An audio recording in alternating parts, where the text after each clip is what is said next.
LeBron was already a really, really great basketball player. Like, if you look at like LeBron's trajectory, right? Mm-hmm. When he gets drafted in 2003 to 2008, he had a good run. Yeah. But what he did from like 2010 and on, Do you think LeBron got that from Kobe or not? 1,000%. ¿Qué pasa, familia? ¿Cómo estamos? Bienvenidos un día más a Drafteados. Bienvenidos al canal, que sabéis que es vuestra casa de NBA. No sé qué hace. ¡Bina! Segunda entrevista de nuestro periplo ¿Y qué entrevista? por Las Vegas. En esta ocasión tenemos a Mr. Carlos Boozer. Qué majo, tío. 2 veces All-Star, grandísimo exjugador de la NBA. Y además, un jugador que tiene una entrevista tremenda, porque tiene el Redeem Team con la historia de Kobe, que le preguntamos por esto. O sea, estuvo tanto en el equipo de 2004, con Como el de Iverson, 2008. Lebron, Carmelo jóvenes, como el de 2008 de Pekín. El equipazo aquel tremendo. Sí, historia de Kobe ahí. Los mejores Bulls de Derrick Rose, prime Derrick Rose absoluto. Luego, evidentemente, estuvo mucho en Utah, pero es que está en el año rookie de Lebron en Cleveland y estábamos en Las Vegas con Lebron haciendo lo que estaba haciendo. O sea, bueno, es una entrevista que me voy a callar y os voy a dejar que veáis a Carlos Boozer. Está muy bien. Gracias a NBA Europe por Siempre. este tipo de oportunidades. Lo pasamos muy bien. Estuvo, yo creo, muy cómodo. Y Carlos también estuvo muy bien, ¿eh? Y Carlos estuvo muy bien. Sí, sí. Ahí va eso. Carlos Boozer en Drafteados Enterprises. Vamos para allá. My friends, here we are with Carlos Boozer. Carlos, nice to meet you, man. Nice to meet you. Welcome to Drafteados. We are Drafteados. My name is Jose, he is Sergio, and we are always making videos about the NBA in Spain. I love that. And it's crazy for us to be here with you. So thank you very much for your time. Nah, thanks for having me. Good to be here, man. The first question that we have is about the in-season tournament. Obviously, we're all here. So, how does it feel for being the first experience? And if you were playing right now, what would you care most about? It would be the money, coming to Vegas, or actually winning the first chip? Yeah, this is awesome. I'll be honest, man. I'm very impressed with the first annual year of the tournament, in-season tournament. I think they're doing a great job. The fans are engaged. The players are playing hard. They're competitive. And for me, it would be the winning. You know what I mean? Like, obviously, the money's great. Coming to Vegas is always a good time. But your competitive juices start to flow, and you want to win the tournament. You see how good the Lakers are playing. You see how good the Indiana Pacers are playing. They're all going after it. So I'm really impressed with how the tournament's gone so far. I think it's a huge success. You know, you see this a lot of times in Europe where they have a World Cup or they have some kind of cup during the middle of the season. So very successful. I'm thinking that you maybe copied my pants. Yeah, we got the same pants. Yeah, it's the same. We have a friend in Spain that play in the NBA, and we told him that today we were going to talk with you, and he said, like, sometime you were like training, like shooting to the basket with a bigger basketball yeah, I did. and heavier or something like that. Is that true? Yeah, so there was, I had a coach one time that gave me this wider, it's like a wider basketball. I literally, you had to shoot like a perfect shot to make it go in the rim. And so I started practicing with that in the summertime to make it easier for the regular basketball. It works. Okay. Maybe I need to try to do it. Yeah, you probably look like a good shooter though. You can shoot. Yeah. More or less. He shoots.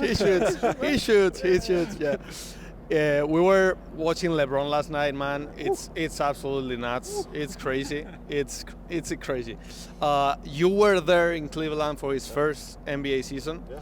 I was curious, what do you remember from that year? And is he really different from what he was back then, or you see the same guy? Yeah, what I remember was thinking that he wasn't 18. I thought he was like 25. But nah. So he's like 45 now, right? Right, like 45, like the Kembe Mutombo. But I think just incredible passer. You know, I think his vision was so impressive to be 18 and be able to see over the defense and hit you with great. You saw passes last night. He was throwing to Anthony Davis like no-look alley-oops. He still has that great vision, and I think he's become a better and better scorer every year. His jump shot looks amazing. He hit like 3 back-to-back last night from like Carrera the one from your logo. Yeah, so that's crazy. I just think he's been able to continue to get better, even though he's been playing, 21 years is a lot of years, but it feels like he's getting better and better and better with age, like a good wine. So very impressed. You as a player, how do you think he's doing to stay at this level? I mean, he's like running the floor like he was like 20. We just asked this to Darvin Ham, his coach, and he tells that he takes a lot of care of himself. sleeping well, eating good. Yeah.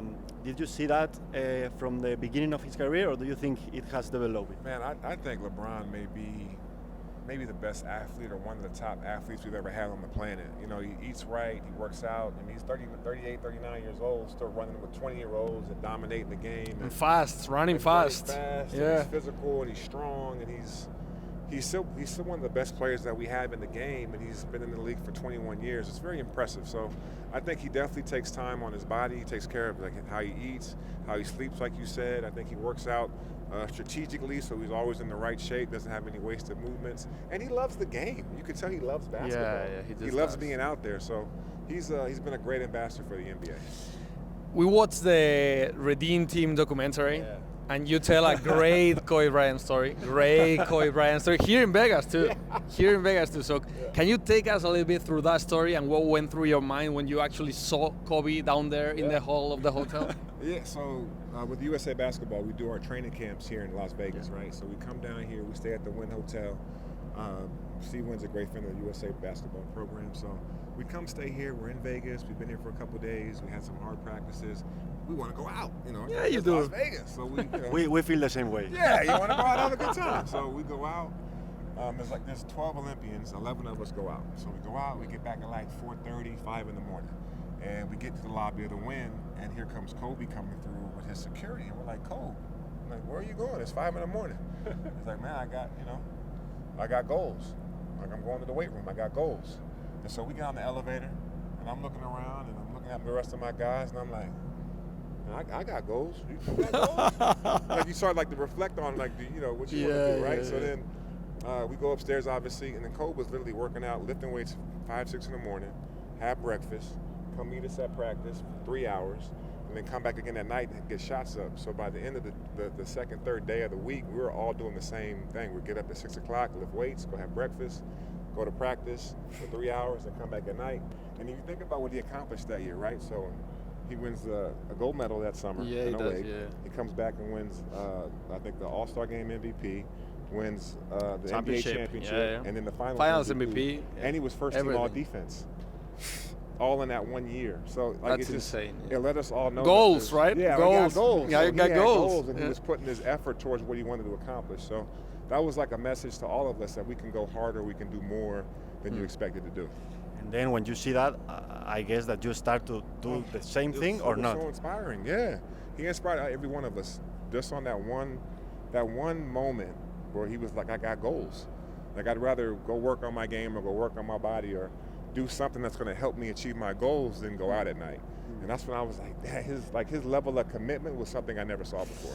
We just saw, like, I think it was a couple of weeks ago, Tyrese Maxey from the Philadelphia 76ers just told a story very similar to this one about LeBron. Yeah. Do you think LeBron got that from Kobe or not? 1,000%. Like Yeah, he did? LeBron was already a really, really great basketball player. But when you saw Kobe's work ethic, it made him work even harder. And It that's changed. If you see what he did, like if you look at like LeBron's trajectory, right? Mm-hmm. When he gets drafted in 2003 to 2008, he had a good run. Yeah. But what he did from like 2010 and on was a That's, different level. And I yeah. think it's because he was inspired by Kobe's work ethic.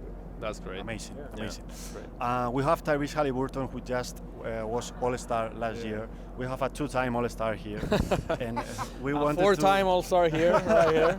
in your house, and we wanted to know if you feel that changed something when you are an All-Star. I mean, in terms of how the rest of the stars of the NBA sees you, or the referees, The or the coaches, media. yeah. Do you feel something changes when you are an All-Star? Yeah, I think it's like it's one of those accomplishments that validate all the hard work that you put in, right? So all the extra running you do, all the extra shooting you do, all the extra lifting weights you do, all the extra drills you do, and then in the summertime, and then you go out to the season, you have some success, and then when you make the All-Star team, it like validates all your hard work, and you want to do it even more because now you're amongst your peers. Yeah. This is the top, 24 players in the NBA, which is the highest league that we have for the sport, and you're one of them. So I think for me, I was super honored. I was super grateful because I got voted in by my by my coaches. The opposing coaches were like, yo, you deserve to be an all-star. That's like a huge sign of respect, in my opinion. When an opposing coach that I play against decided to pick me to be in the all-star game. So And you deserved it. thank you very much. And so for Halliburton, he deserves it. Like Yeah, he even does. this year, he's playing. Like in my opinion, I think Halliburton has a real chance to be a first-team All-NBA guy. There's some really great players, you know, that are doing great things too, but he's amongst that list of great guards that's having an incredible season. Which is crazy. Talking about all NBA guards, you play with a couple, but Derrick Rose, man, that Bulls run was awesome. How different was he in your eyes? And have you seen since that Rose, since that 2008, 2011, 2012 Rose before the injuries, have you seen someone that reminds you of him, or is just he was one of a kind? No, I haven't seen anybody that reminds me of that version of D Rose. Like he's probably the most explosive point guard I've ever seen. I think Westbrook is very similar, but D Rose was like a different level of athleticism. You know, he was quicker than everybody, faster than everybody, jumped higher than everybody, never got tired, and he was still like working on his game. Like he was young. He was 21 when he won the MVP. That's crazy. You know, think about his career, right? Number 1 pick in the draft, rookie of the year. Second year, he makes the All-Star team. Third year, he becomes the youngest MVP in league history, and then he gets hurt 6 years in a row. Yeah. Like it would have been amazing to see his career without him getting injured, what he would have been able to accomplish. So, but just as a fan of basketball, it was just fun watching him play. Like he was fast like Allen Iverson. He jumped like Michael Jordan. Like he was fearless like Kobe. Like D Rose, young D Rose had all the intangibles. Crazy. Those playoff runs, that's a crazy moment. That's a crazy moment, yeah. We have to talk about the future. Yeah. In the future, Are we there have yet? Yeah, we're getting there. we're getting there. We're getting there. we yeah. have 2 big players, 2 guys that are your sons. Oh. We have to talk about. We have to talk about your sons. Can you say to us what you see in them and how you expect they are going to do in the next 2-3 years? It's time to get to the NBA for them. Thank you very much. Yeah, Cameron and Caden are doing a great job. They're 16 years old. They're juniors in high school. And they love the game, and they work at it. They're trying to get better. They do a really good job of listening and being coachable. They like criticism. They want to try to improve. Like I think a lot of times, a lot of stars don't like to hear criticism, like how you can become a better player. My kids want to tell me what I'm doing wrong so I can get better. That's their mentality. And so as long as they take that attitude and that mentality with them, they got a chance to be really, really great players. And right now they're young. They're 16, but they're going on their college visits and they're trying to figure out what college they want to go to for a year or two. But I think, you know, with good luck and keep working hard, they'll be in the NBA soon. We are now in the place that they are beating you on one-on-one. Oh, no. I retired 2 years ago, undefeated. Undefeated 2 years ago. I think we have to cut I it. had to stop. I had Yeah, to stop yeah, before you they have to started stop. beating me. We saw actually a comparison of one of your sons. I think it was Cameron, right? Yeah. Another one? Yeah, to Jason Tatum was the yeah. comp. Oh, that's a great compliment. Jason Tatum's a superstar. That's all you got. Huge compliment.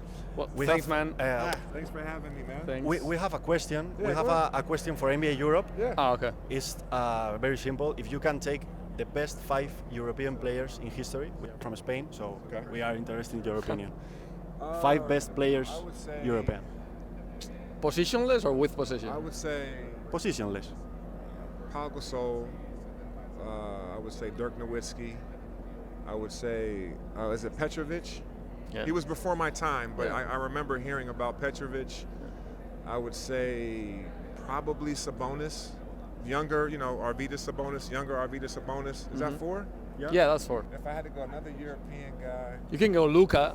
He's not a bad great, player. But he's young. But he's really great. But he's Yeah. young. Maybe Tony Parker or Marc Gasol. Marc Gasol. There's a lot of players. Marc Gasol. Marc Gasol was very good, but Powell was better.